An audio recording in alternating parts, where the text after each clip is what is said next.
Chosen one.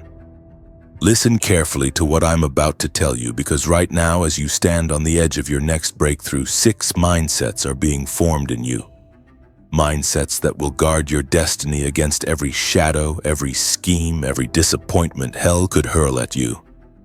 Let me break this down for you with the urgency it demands, because as you hear these words, something is shifting around you. Overnight, suddenly the shaking is making you unshakable. First, let me tell you about the mindset of unwavering focus. Right now, distractions crowd in. Voices want your attention, demands pile up, and every alert on your phone feels like it could be the thing you've been waiting for, or the disaster you've been dreading. But a strange fire is burning inside you. You find yourself saying no to things you once would have chased. Invitations you would have jumped at now fall flat. There's an intensity in your gaze, and people around you notice you aren't quick to laugh at old jokes, aren't eager to chase their approval. You jot down priorities at 7 a.m., and when the day tries to scatter your plan, you pull your mind back. Again. It's not just organization, it's a kind of spiritual stubbornness, a refusal to be pulled into the swirl. When sleep evades you in the midnight hours, your mind races, but your spirit says, stay the course. Even when anxiety tries to hijack your focus, checking your bank account, rereading old messages, replaying what went wrong, that core resolve, this God-honed focus, keeps anchoring you. Every time you pull your mind away from petty arguments or comparison traps or bitterness, you're exercising a muscle others don't even know exists. They think you're cold. You're not cold. You're chosen, and your destiny can't afford distractions. Now let me show you this second mindset, the refusal to rehearse defeat. Right now, as you hear these words, the enemy is throwing your old failures in your face. That bad investment, that broken relationship, that thing you said when you lost your temper. Memories swirl up around 3 a.m. and try to claim your future. There are moments you feel your throat tighten, a weight settling on your chest, the thought coming, maybe the best already passed me by. But here's what's really going on. God is rewiring your reflexes. There's a split-second pause before you believe the accusation.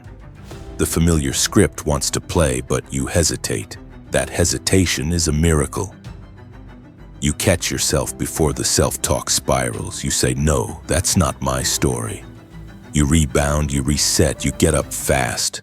The old narrative, it loses its grip a little more every day. Where others stay stuck in guilt, you rise in grace. That's not accidental.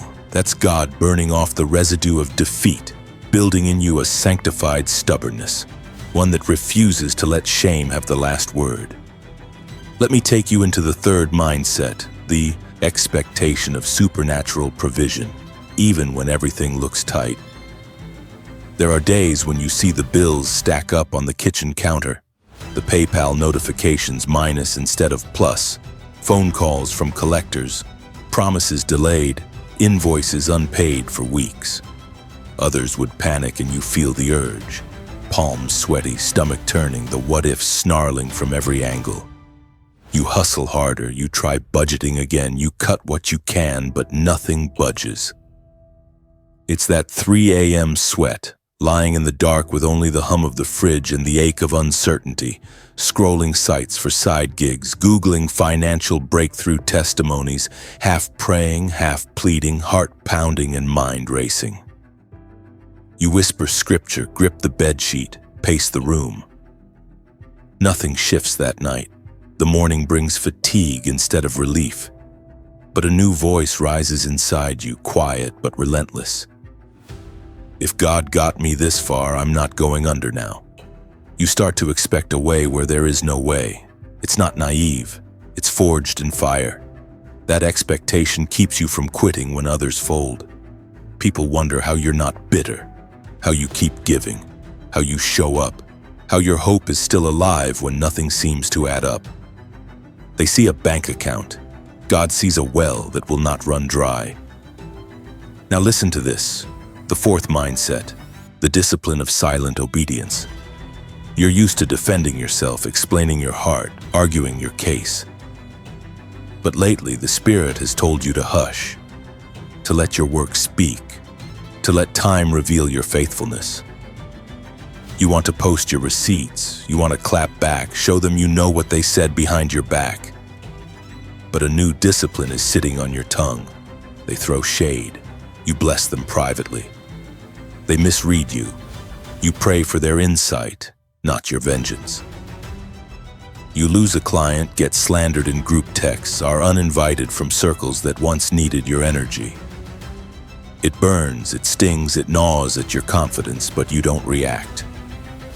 You stay quiet, but your spirit is loud in heaven's throne room. God sees every cut, every accusation. He is keeping the score. Right now, this discipline is not cowardice. It's not defeat. It's strategy. Vindication is coming, but it won't be by your hand or your hashtags. It'll be from God Himself. Let me explain the fifth mindset, strategic generosity. In a world that hoards, you're being set apart to give. It doesn't make sense to those around you.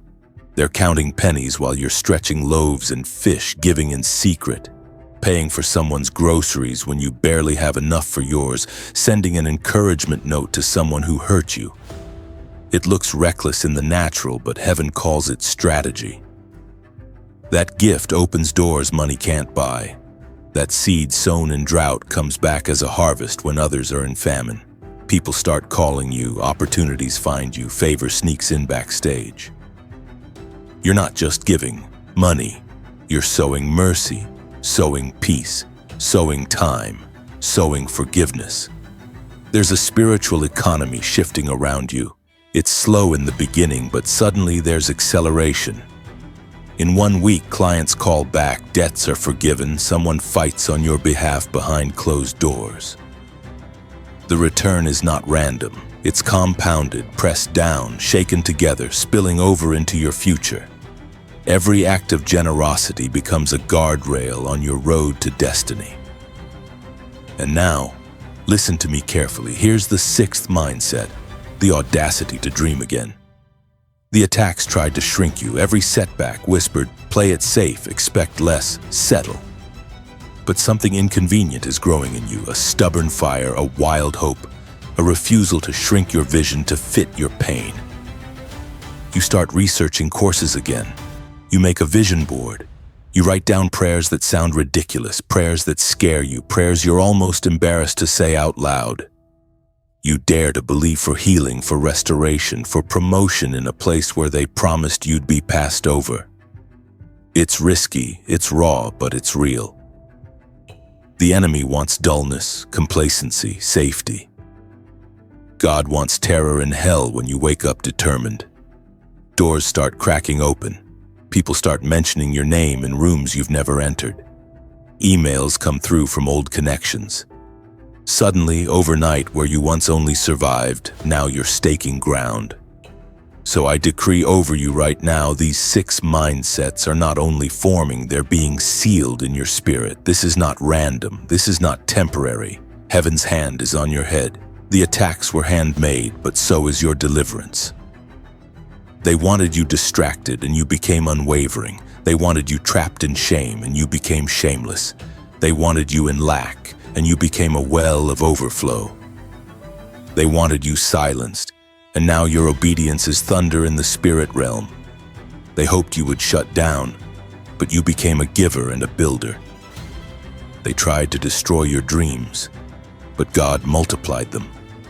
Right now, suddenly, overnight, and as you hear these words, destiny is being settled. Not just for survival, but for unshakable victory. 6 mindsets, fully forged, forever sealed. Let me tell you what vindication actually looks like when it lands in real time.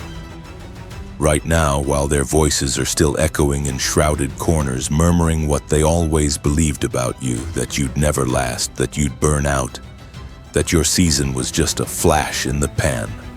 Something in the spirit is already turning the tide. You'll know it by the invitations you never asked for, arriving out of nowhere. You'll know it by the people who counted you out being forced to count on you. I want you to picture the reversal. The ones who blocked you, who said you weren't professional enough, who delighted when your back was against the wall, now sitting at tables where your name is being spoken with honor. They didn't want you in the room, now they can't move forward without mentioning you. It's happening suddenly, no warning, no explanation.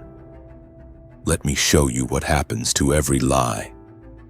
Emails and words that once clung to you like a curse are now starting to evaporate. Even the sting of their slander is growing dull as God sends voices of truth, unexpected allies who step up without you calling them. You notice it first in the small things. One person publicly defending you when you're not present, another shutting down gossip before it grows. And then it gets bigger. Someone with influence blocks the old rumor and it dies. God has a way of making your character your defense. You don't get the satisfaction of dragging receipts into the light, but you get favor that receipts could never buy. Others start to whisper, maybe I judged too soon, maybe there's something about them I didn't see. Watch this, chosen one. The same mouths that cursed you will have to bless you. The same hands that wrote you off will return looking for your help. And in your most private, bruised place, there's a reversal deeper than public perception. It's the place where you remember the sleepless nights, the pleas that felt ignored, the prayers for justice that seemed to bounce back off the ceiling. Here's what the enemy fears most. Not your success, not your vindicated name, but your free heart. Not bitter, not hard, not guarded by suspicion, but still soft, still trusting, still radically available for God's next move. That's the true reversal. The world expects the wounded to become cynical, closed, small. God is making you fearless again, open to new assignments, ready for wild obedience. The evidence is in how you respond to test after test. There's joy breaking through and no one can explain it. Let me take you into the kind of commission that stalks the chosen. This isn't just a personal redemption story, not just your comeback narrative, it's multiplication, it's legacy. What grows through you because you didn't quit when quitting was justified. Doors swing open not just for you, but for those attached to your obedience. People you never knew you'd impact. Forgiven enemies, future leaders watching how you walk through this fire. In a single week, someone younger tells you that your endurance gave them courage to keep serving. In a month, an old adversary quietly reaches out needing your wisdom. Not with arrogance, but with an awkward humility. You pour out not from hurt, but from overflow. Watch how God uses you in places you never wanted. You get asked to speak on the very topic that once wrecked you. Invitations come to contribute in areas that reminded you most of your betrayal, your lack, your humiliation. It's a commission you didn't request, so it terrifies hell. Their plan was to make you sit down, stay silent, hide your wounds. They underestimated the God who turns wounds into commissions. Suddenly, the very thing that almost crushed you becomes your open door. You're the person people seek when crisis comes. You get called onto teams, into meetings, into opportunities, not because you chase them, but because character made room for you. It's relentless how God restores. People see the highlight reel. What they don't see is how, in the secret place, you surrendered everything. You sighed when the phone rang because you thought it would be more bad news, and it turned out to be the break your household needed. You showed up at events even when your nerves trembled, and there in the back row you met someone who became a partner, a believer, a supporter. Restoration isn't theatrical. It's cumulative, a daily stacking of little victories that slowly dismantle the narrative of loss. You might catch yourself weeping not out of sadness but out of awe that God didn't forget your labor, your secret cries, the sacrifices no one celebrated but heaven. You start to realize that vindication is not a single moment but a momentum that grows until it's unstoppable. Let's talk about how relationships flip in this season. Not just enemies, but friends, acquaintances, even strangers God weaves into your story.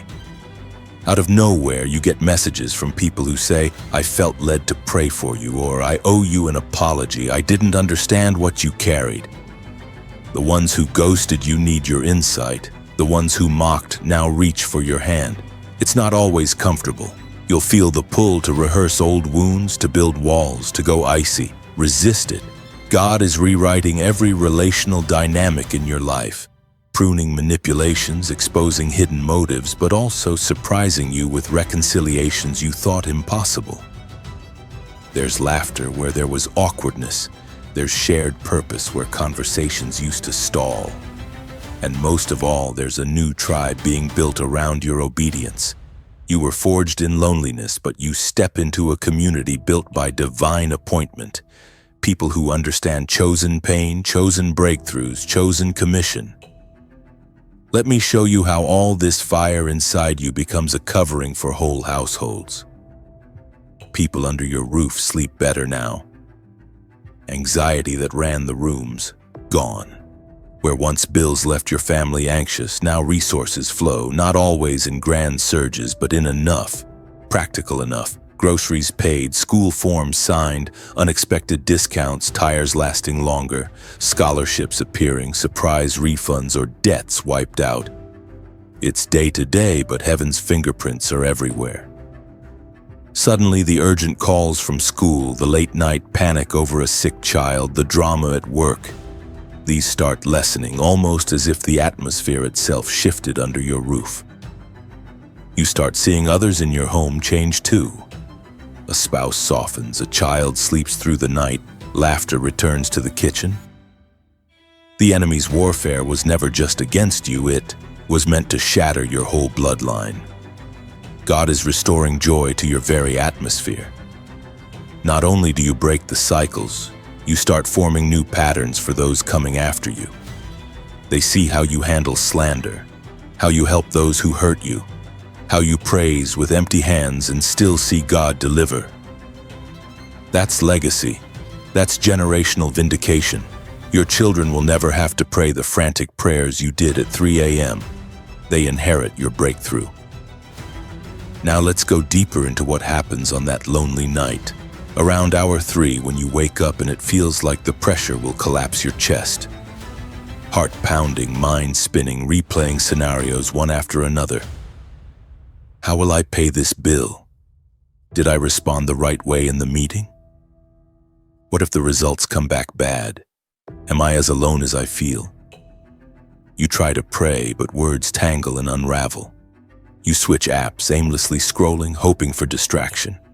But each swipe brings you back to the unrest in your gut. You breathe deep. Try all the tricks. Box breathing, tense and release muscles. Counting backwards from 100 in the dark. But rest won't come.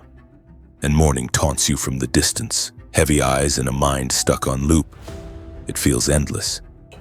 But somewhere between your last anxious thought and the pale edge of dawn, you feel the Holy Spirit settling over the bed. No words, just presence. Warm, steadying, enough to get you through another day. That's victory most will never see. They'll see you stand up, make coffee, handle business, but won't know the war you fought. That's why hell is so desperate to break your mind. That's why heaven is so intent on holding you close, giving you an extra measure of grace, the secret oil for chosen ones. I want you to realize you carry evidence now. Evidence of encounters in the secret place. Evidence of battles fought with dignity. Losses endured with hope and reversals so unexplainable that the only answer is God did it. You're someone whose scars glow not as weaknesses but as signs that fire couldn't consume you. That's the mark of true commission. You're not emerging empty, you're emerging multiplied. Right now, heaven is opening pages over your future and writing new instructions with your name on them. Assignments tailored for your rewired mind. Opportunities only your healed heart can steward. Don't be surprised if what terrified you last year now seems like an obvious next step. You're bolder, lighter, less concerned with opinions and more obsessed with obedience. Others may still be waiting approval. You move at the whisper. Where you used to wrestle for clarity, now instinct rules, born of fire, tempered by trial. Let me declare this as plainly as I can. The season of reversal is not temporary. Vindication doesn't expire. You have been commissioned, not authorized by men, but appointed by God, publicly, privately, unmistakably. Every place you step into inherits the blessing of your obedience, and every voice that cursed you is silenced by your fruit. Where there was wilderness, there's now water. Where there was shame, there's now double honor. So hear it again, chosen of God. Overnight, suddenly, instantly, your cry went from lament to decree. They wanted to bury you, but God planted you for harvest. They tried to erase your name, but God inscribed it brighter. They said your best days were behind, but heaven just began. You are no longer the victim. Now you set the terms for your territory. Doors they locked, God unbolted. Words they spoke in secret, God overturned in public. Where shame ruled, now honor multiplies. Where lack lived, now generosity floods. Where your heart shattered, now laughter has returned. Divine reversal complete, vindication unchallenged, and your commission stands, sealed, sacred, never to be revoked. Right now, suddenly, overnight, this is your inheritance. And no force in heaven or earth can reverse it. Let me show you what God is doing with your story, chosen one, because right now, while it might still feel like you're surrounded by the memory of what was taken and the echo of not enough, there's an overturning working its way through every crevice of your history. Every sealed-off hope, every disappointment that once shaped your self-worth. Listen closely as I tell you, vindication isn't just public, it's personal, it's intimate. It reaches down into the marrow of places you thought would always carry loss. You find yourself looking at old pictures, remembering the times you thought that was when it all came apart. But now, as you let God's Spirit press in, you notice the details changing. Where you used to see failure, you start to see faithfulness. Where you cringed with regret, suddenly there's this warm recognition that you were growing, being held, being prepared. Let me take you deeper into the reversal, into the mundane places where the world never sees. There's a day, yes, it's coming soon, sooner than you imagine, when you sit across from someone who once underestimated you. The meeting was not your idea. You didn't force your way in, didn't lobby for another chance, but the Lord orchestrated the table. They speak, but there's a tremor in their voice now, a trace of humility, a stutter you never saw before. Their eyes don't carry the old superiority. You feel the tables turn, not with gloating, but with a shocking compassion. Heaven is helping you see past the mask. You forgive not out of duty, but because God put a new spirit in you, and the old bitterness can't live where restoration reigns. Someone close, maybe a family member who always doubted your choices, starts seeking your perspective. They're not looking for flaws now, they're seeking wisdom. The same wisdom they once mocked.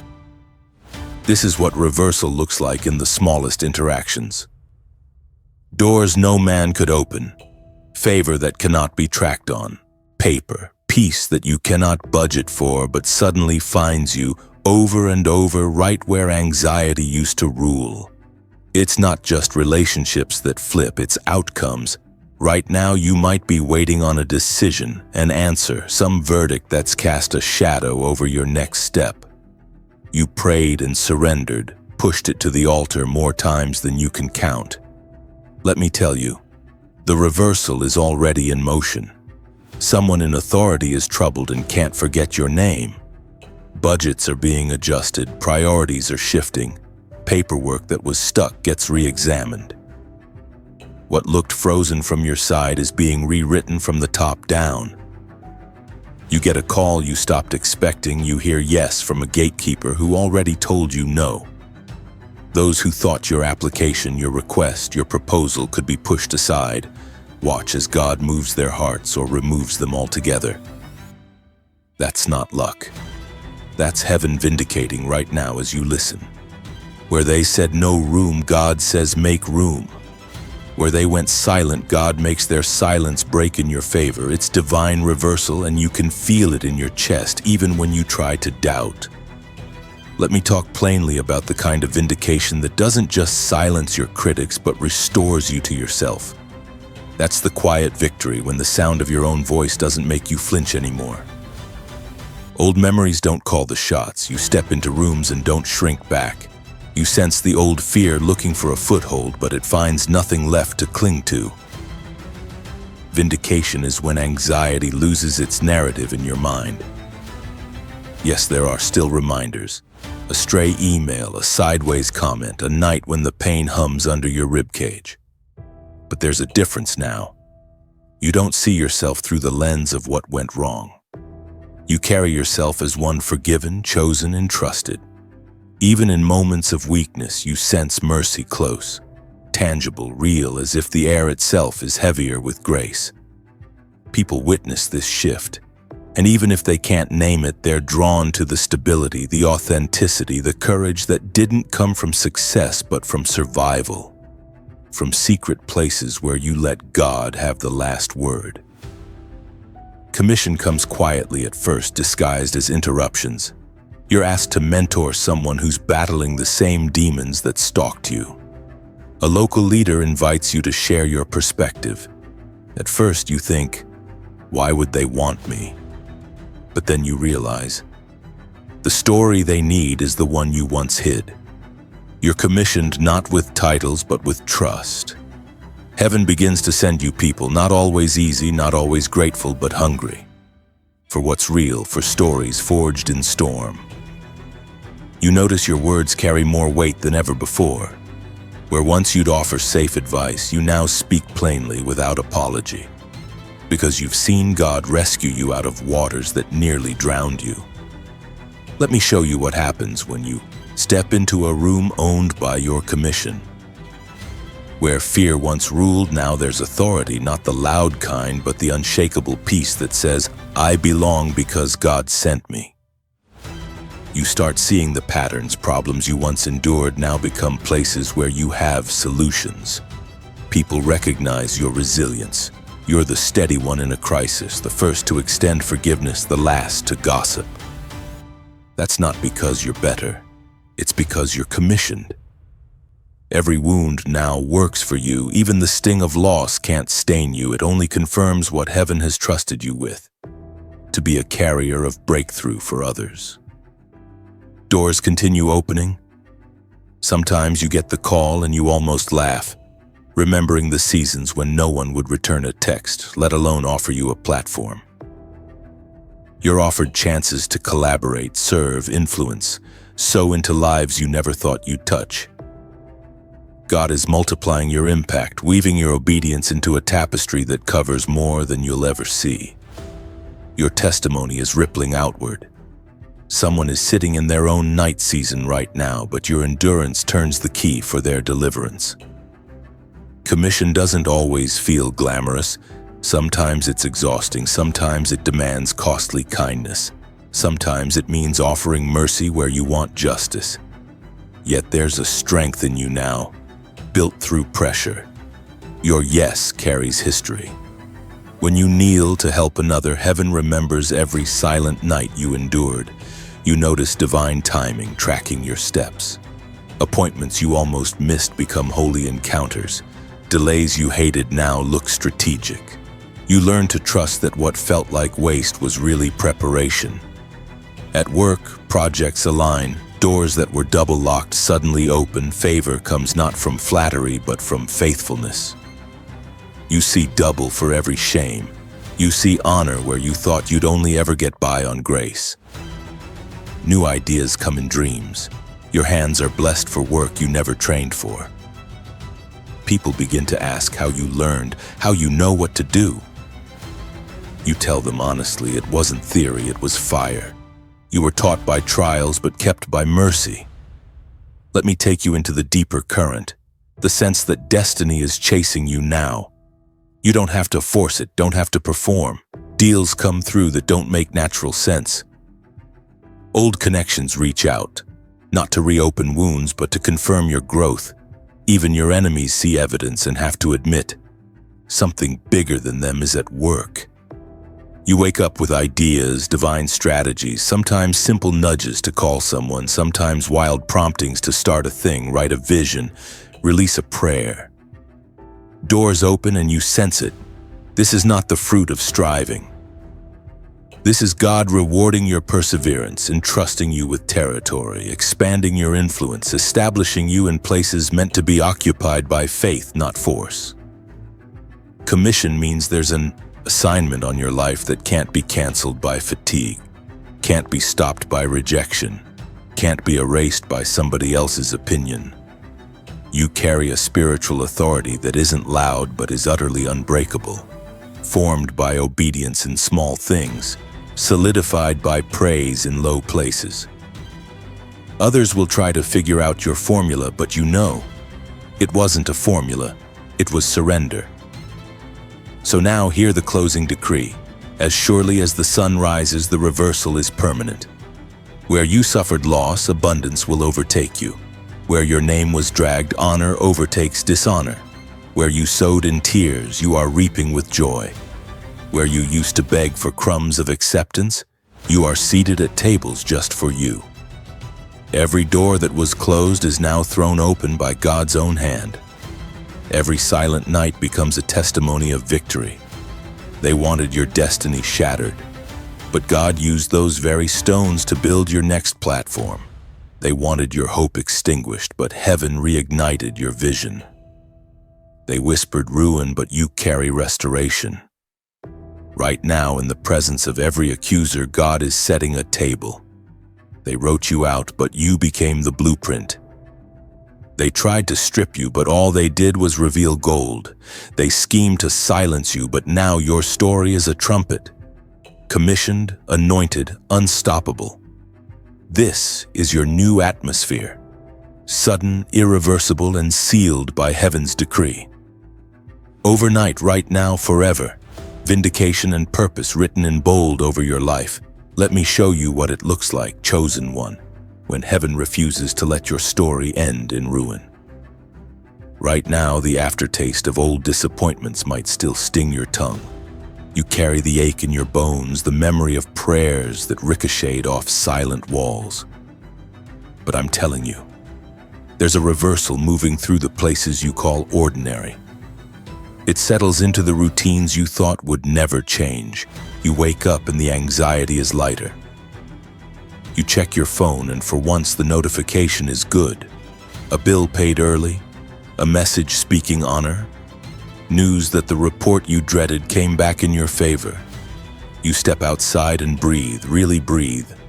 The air feels different, clean, possible. You catch a glimpse in the mirror and you no longer look haunted. You look focused, steady, alive again. Let me draw you into the reversal, working at levels no enemy can sabotage. It's not loud. It's the steady improvement that nobody but you and God can track.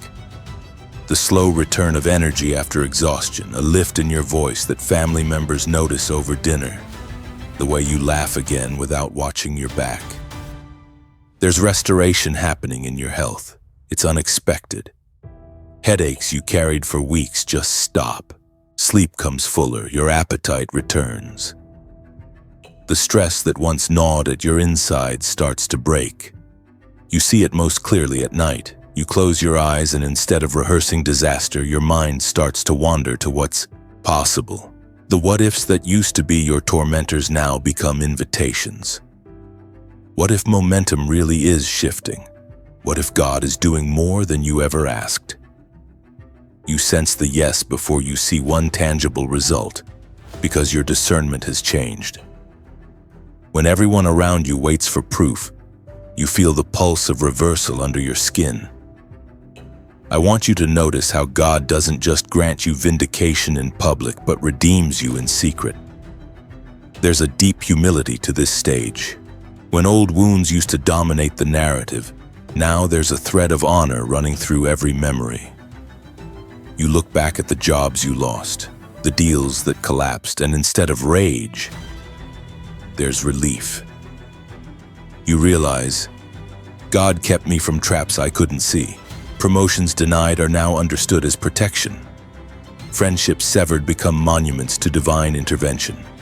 Honor replaces frustration. You bless all the people and seasons that brought you pain.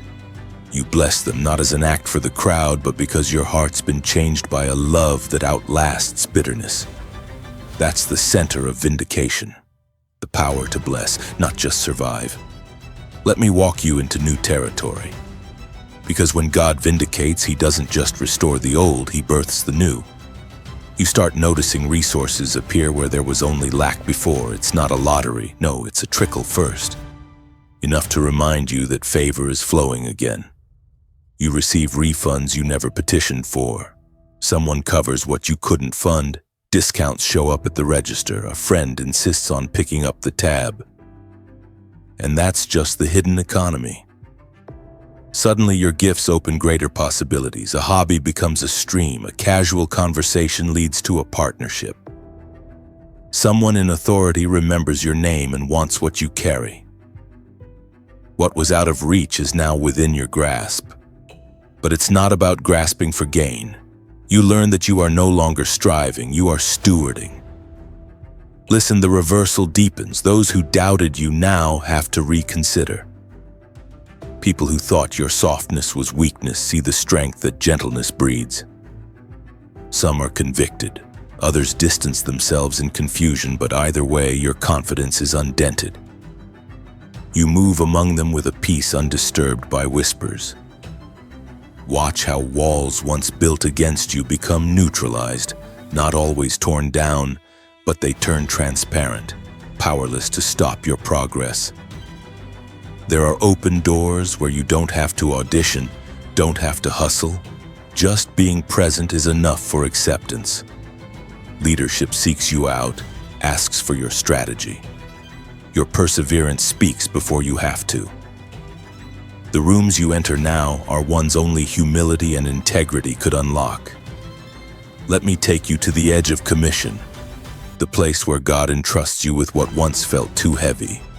He's not just restoring what you lost, He's multiplying your reach. It starts local, rippling wider. Your yes in obscurity triggers an invitation to influence others. You realize how much your story matters, not because it's perfect, but because you have scars that shine.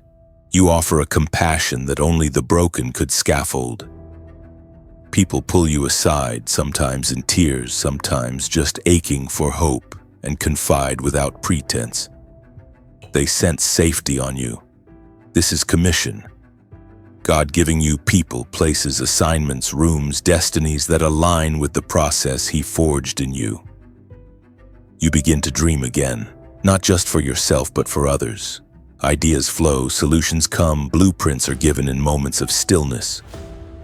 You see problems as invitations. Where you used to see only obstacles, you start to see opportunities to unlock for others.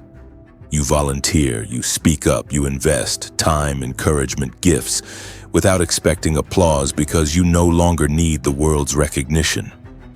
Your hunger is for legacy, not attention. It's not about being seen, it's about being sent. You notice that old triggers have lost their bite. The emails that once unraveled you now can't dent your confidence. The rejection that used to derail your whole week is now a slight inconvenience, not an identity. You rebound quickly, you speak life without agenda, you spot broken hearts in a crowd and intercede without them ever knowing. People begin testifying around you. Marriages are healed, money comes in, prodigal children reach out, miracles surface in mundane places. You recognize more is happening because you stood your ground, because you didn't dishonor God in your struggle. Let me bring you close to the impact radius of your new season. Family dynamics soften, generational patterns shatter, your household becomes a refuge, your phone a hotline for breakthrough. Slowly, people you'd given up on start reaching out. Conversations unlatch. Sometimes it's awkward, sometimes it's 3 steps forward, 1 step back. But the ice under your feet is thawing. Relationships that once drained you now become sources of joy. You're released from old debts, not just financial, but emotional and spiritual. You're the first to apologize when tense moments arise, not out of weakness, but from a strength that's rooted in freedom. At work or in ministry, the shadow of your failures stops looming. That old narrative of not enough crumbles. Leaders trust you with more. Even as you work in the background, favor works in the foreground. Reports land on your desk that make sense of years of sowing in obscurity. Suddenly, platforms open, doors creak where they were welded shut. You're not striving for position, you're positioned for purpose. Young ones come to you for counsel. Seniors treat you like you've been there all along. Friends become companions. Companions become covenant partners. Destiny unfolds in the gentle, persistent rhythm of daily faithfulness. The commission keeps widening. You realize the city, the community, even the region is too small a frame for what God put in you. There is multiplication happening. Networks form, circles of influence widen, strangers are drawn to your light. You find yourself invited to places you never considered, speaking life over territories you once only wept for. Deliverance breaks out quietly at first, then loudly as testimonies multiply on every side. You walk through neighborhoods and sense resistance yielding beneath your feet. Now hear me. God's closing decree is not just personal, it is generational. You are walking in the fruit of prayers prayed by ancestors, tears sown into soil you never saw. You carry a commission not just for today, but for decades to come. You leave footprints that will be followed. You plant words that will bear fruit long after your name is forgotten by men but remembered by heaven. So right now, in this moment, let me declare it plain. Every adversary that plotted your downfall stands stunned at God's reversal. Every loss is being repaid double. Every night of anguish is remembered in glory. Where you were mocked, honor springs up. Where you stood alone, now you stand surrounded. Where you whispered hope, now you shout victory. Your name rings with new authority, your presence shakes unshakable strongholds. They said you were finished, but the story has only begun. They prophesied your ruin, and God scripted your renaissance. You are no one's mistake. You are heaven's masterpiece in motion. Right now, doors that would not open are swinging wide without human help. Invitations are being written with your name by hands you cannot see. Platforms await your message. Territories await your stewardship. Destinies await your obedience. You are not waiting on permission. God has already commissioned. Every accusation is silenced, every curse reversed, every barrier shattered. It is settled in the courts of heaven, finalized in the spirit, manifesting in the earth. Chosen, vindicated, commissioned, established. Suddenly, overnight, right now. This is the decree over your life, and nothing and no one can overturn it.